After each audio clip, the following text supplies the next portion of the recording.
Parang naliligaw na ata ako.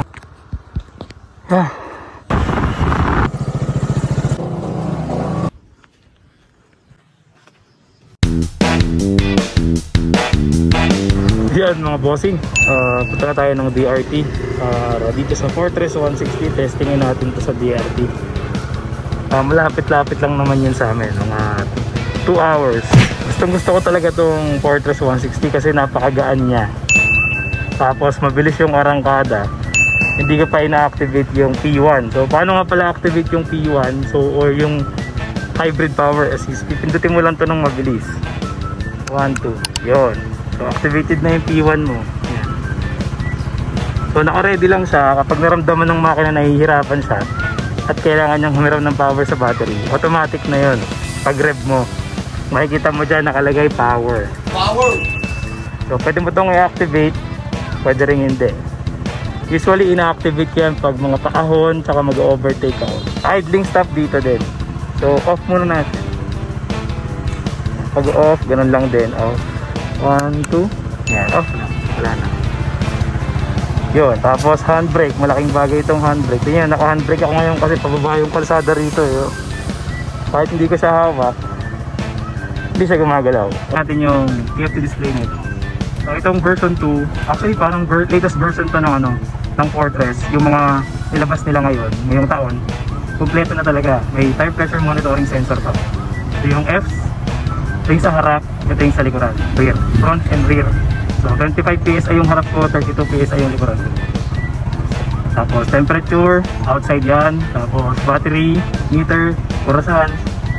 Yan yung battery meter, 4.2, pressure test, trip. Tapos gas consumption. Yan, di ba? Interface natin, nakikita mo dyan. Tapos pag magkakanik ka sa cellphone, long press mo lang tong enter. Long press. Yan, lalabas yan, tapos i-scan mo lang yan dun sa i-install mong application na Carbit Life. Kasi sa magandang bagay dito kay Fortress 160 ng Bristol motorcycle is mabilis na magpagas kasi nasa harap mo na yung gas cap mo kaya yung fuel tank. Yan.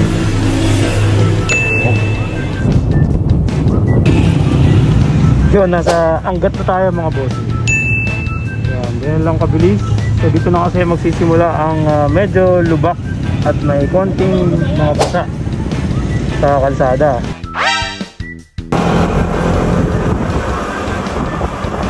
Yan, malapit na tayo sa DRT na Arco mga boss. After ng mga lubak at konting traffic dahil nga November man today, Happy All Souls Day.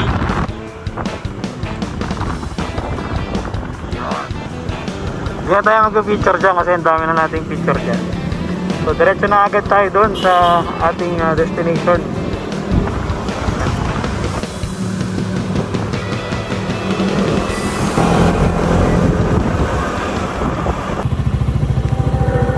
Parang naliligaw na ata ako mga boss. Kampante naman ako sa DRT kasi lagi ako napunta dito eh. Kaya parang iba yung nadaanan ko. Shit. May Google Maps to eh. Pwede may connect yung cellphone mo dito. Connect natin, sa mga oras na to kinakabahan ako kasi November 1 ngayon mga Dre. Ako na napasukat lang, press lang natin to. Yan, tapos open ko yung Carbit Ride. Yan. Scan natin. Yun.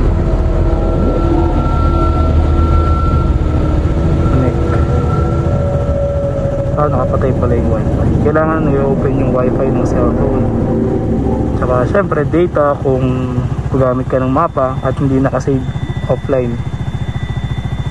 So dahil emergency to, naligaw tayo, open tayo ng data natin. Yun, nag-connect na siya. Tapos mirror to depth projection. Yun, open tayo ng Google Maps mga boss. Buti na lang merong merong phone mirroring kasi wala akong bracket ng cellphone dito eh. Yun. Okay, let's go.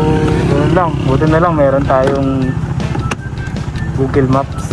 Pwede mo i-pair yung iyong cellphone dyan. Meron na tayong mapa. Ganap lang ng signal yan. Pag may signal na, mag-a-upper na yan dyan. Let's go! Goods na good so far. Si Fortress 160. So sa part na to, medyo matarik to sa papuntang Bigos Hills. Yan, basic na basic sa makina ni Fortress 160 no? Sobrang tarik yan. Tapos madulas pa.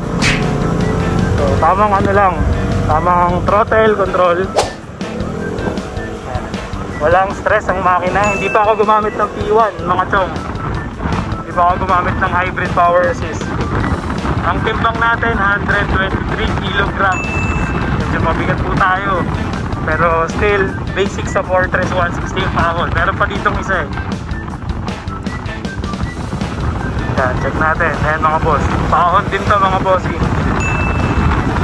So dun sa mga nagtatanong kung kaya ba ang bigat nyo, kung mabigat kayo tulad ko ng Fortress 160. Ito po. Basic na basic. Pakahon pa to. Ayan, ang taso. 123 kilos. So kung medyo 80 kilos lang kayo, walang problema sa inyo lalo to. Eh no, isang kamay pa tayo mga boss. Diba? Proper throttle management lang tayo mga boss. Huwag nating pagpwersahin yung makina. Kaya lang nating umikot. Diba? Yun, basic. Diba? So doon sa mga gusto bumili ng Fortress pero nag-aalangan dahil mahina ang makina, hindi po totoo yun. Then po, ako po ang living proof. Mabigat po akong rider pero basic yung akyatan. Diba?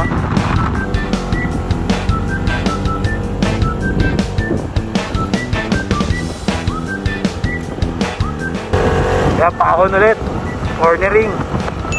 Solid.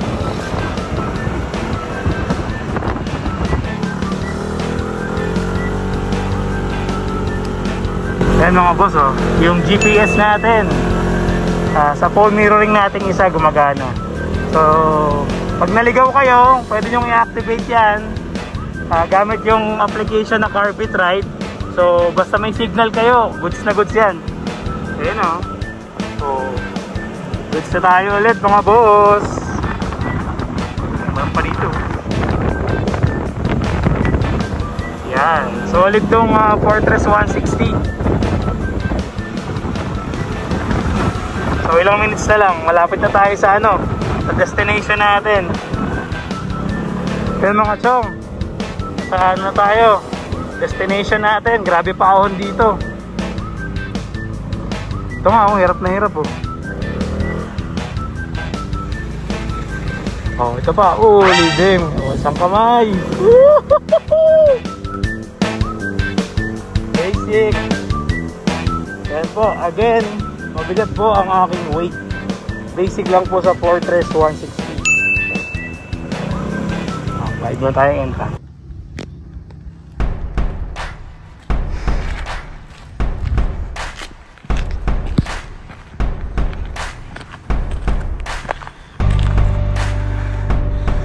Nasa bundok na tayo mga tol.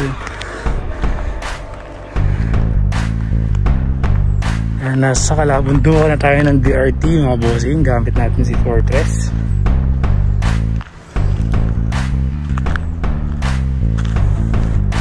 At dadaanan natin yan.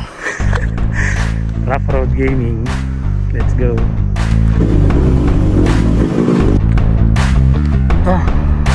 Ayos, goods to goods. That is si Fortress 160. Woo! Tara, diretso na natin tong adventure natin.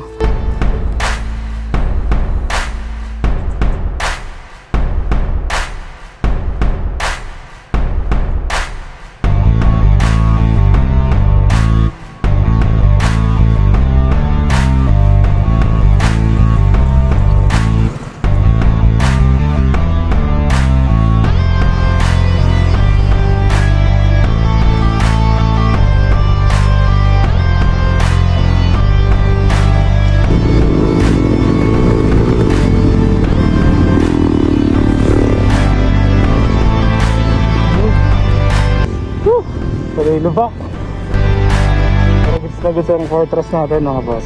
Ganda dito. Grabe.